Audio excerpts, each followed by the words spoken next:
ഇപ്പോൾ കൊച്ചിയിലെ എറണാകുളം മെഡിസിറ്റി ആശുപത്രിയിൽ നിന്ന് വരുന്ന കാര്യങ്ങൾ ഉമാ തോമസിൻ്റെ നിലയിൽ ആരോഗ്യകരമായ പുരോഗതി ഉണ്ട് എന്ന് തന്നെയാണ്. ആശ്വാസകരമായ പുരോഗതിയാണ്.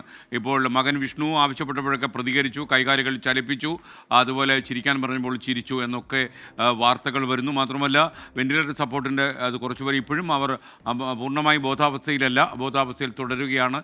എന്തായാലും തലച്ചോറിനേറ്റ ക്ഷതങ്ങളിൽ പുരോഗതിയുണ്ട് എന്നാണ് ഡോക്ടേഴ്സ് ഇപ്പോൾ പറഞ്ഞത്. അല്പം മുമ്പ് മെഡിക്കൽ ബോർഡ് കൂടിയിരുന്നു. ഡോക്ടർ കൃഷ്ണൻ ഉണ്ണി പോളക്കുളത്ത് വിശദമായി വാർത്താലേഖകരോട് പറഞ്ഞു. നമുക്കൊപ്പം ശ്യാംകുമാർ വീണ്ടും ചേരുകയാണ് കൊച്ചി എറണാകുളം മെഡിസിറ്റിയിൽ നിന്ന്.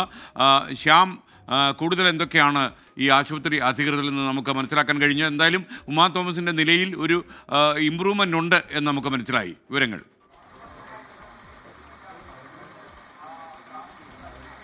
SKN തീർച്ചയായും അതീവ ഗുരുതരാവസ്ഥയിലെത്തിച്ച ഉമാ തോമസ് നിലവിൽ ഗുരുതരാവസ്ഥയിൽ തുടരുന്നു. നിലയിൽ വലിയ പുരോഗതി ഉണ്ട് എന്ന് തന്നെയാണ് ഡോക്ടർമാർ പറയുന്നത്. ഇന്ന് ബ്രോങ്കോസ്കോപ്പി ചെയ്യണമെന്ന് തീരുമാനിച്ചിരുന്നു. പക്ഷേ എക്സ്റേയിൽ പരിക്കുകൾക്ക്, ശ്വാസകോശത്തിലുണ്ടായ പരിക്കുകൾക്ക് നേരിയ പുരോഗതി ഉള്ളതിനാൽ ബ്രോങ്കോസ്കോപ്പി ചെയ്യാതെ സ്ഥിതി നിരീക്ഷിക്കുകയാണ്. നിലവിലും MLA വെന്റിലേറ്ററിൽ തുടരുകയാണ്. അതിൽ ഏറ്റവും ആശ്വാസകരമായ വാർത്ത, സെഡേഷന്റെ അളവ് കുറച്ച ശേഷം ഇന്ന് രാവിലെ 7 മണിയോടുകൂടി മകൻ വിഷ്ണു ഉമാ തോമസിനെ ഡോക്ടർമാരുടെ നിർദ്ദേശപ്രകാരം പ്രതികരണം അറിയാനായി വിളിച്ചിരുന്നു. അങ്ങനെ അമ്മയെന്ന് വിളിച്ചപ്പോൾ കണ്ണു തുറന്നു നോക്കി, പിന്നീട് കൈകാലുകൾ ചലിപ്പിച്ചു, കയ്യിൽ പിടിക്കുമ്പോൾ കയ്യിൽ മുറുകെ പിടിക്കാനായിട്ട് ശ്രമിക്കുന്നു. അങ്ങനെ ചികിത്സയുടെ കാര്യത്തിൽ പുരോഗതി ഉണ്ട് എന്നുള്ളതാണ് ഡോക്ടർ കൃഷ്ണനുണ്ണിയും ഉമാ തോമസ് MLAയുടെ മകൻ വിഷ്ണുവും വ്യക്തമാക്കുന്നത്.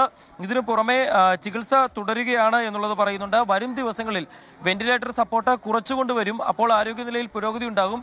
ശ്വാസകോശത്തിനുണ്ടായ പരിക്ക് കുറച്ച് ദിവസങ്ങളെടുത്ത് മാത്രമേ അത് പൂർണ്ണമായും പരിഹരിക്കൂ. അതിന് സമയമെടുക്കുമെന്ന് തന്നെയാണ് ഡോക്ടർമാർ പറയുന്നത്. ഇപ്പോഴും അണുബാധയുണ്ട്. ആ അണുബാധയുടെ അളവ് കൂടാതെ ഇരിക്കാനാണ് നോക്കുന്നത്.